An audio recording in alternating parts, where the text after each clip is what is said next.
Iraq finds itself caught in a geopolitical tug-of-war. Two powerful neighbors, Iran and the United States, exert considerable influence, often with competing interests. This precarious situation is further complicated by the presence of Iranian-backed militias operating within Iraq's borders. These armed groups, with their close ties to Tehran, present a significant challenge to Iraq's stability and its attempts to forge an independent path. The militias, often armed and funded by Iran's Islamic Revolutionary Guard Corps, gained prominence during the fight against ISIS.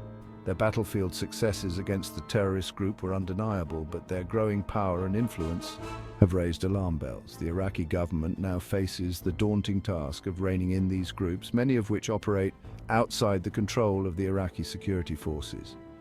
The presence of these militias has fueled instability and violence within Iraq. Attacks on US interests, often attributed to these groups, have escalated tensions between Washington and Tehran, leaving Baghdad caught in the crossfire. This volatile situation threatens to derail Iraq's fragile recovery and undermine its efforts to build a functioning democracy. The Iraqi government, led by Prime Minister Mohammed Shia al-Sudani, is acutely aware of the challenges posed by these Iranian-backed militias. Balancing the need to maintain good relations with both Iran and the United States while simultaneously asserting Iraqi sovereignty is a delicate and dangerous game. The stakes are incredibly high, with the future of Iraq hanging in the balance. To understand the complexities of the current situation, one must delve into the historical ties that bind Iran and Iraq. These two nations share a long and often tumultuous past, marked by both cooperation and conflict. Religion, culture, and geography have intertwined their destinies, creating a relationship that is both deep and fraught with tension.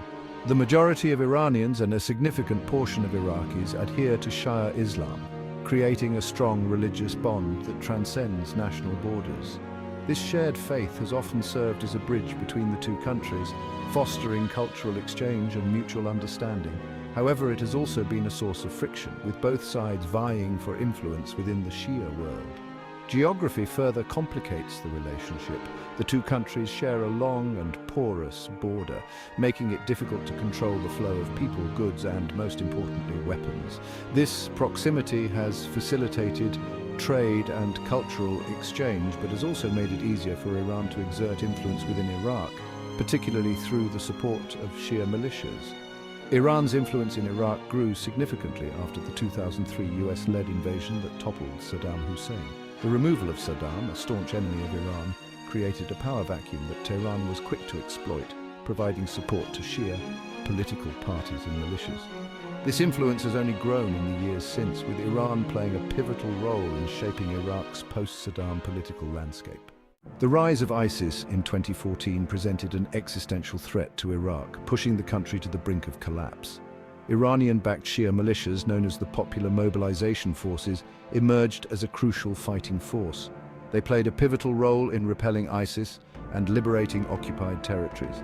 The PMF's successes earned them widespread popularity among Iraq's Shia population.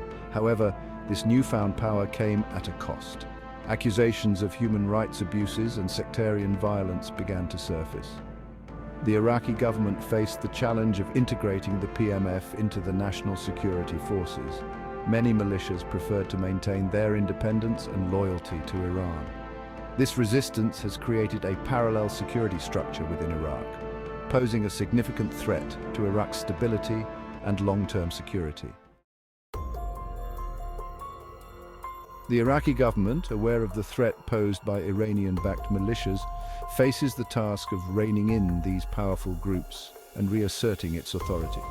This is a delicate balancing act requiring a clear strategy. Failure could have dire consequences for Iraq's stability and future.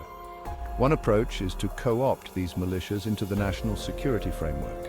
This strategy offers potential to bring these groups under control and subject them to Iraqi law. However, progress is slow and met with resistance from militia leaders. Another tactic is targeting the financial networks that sustain these militias. By going after their funding, the government hopes to weaken their operations. The Iraqi government has also engaged with Iran, urging Tehran to encourage militia cooperation.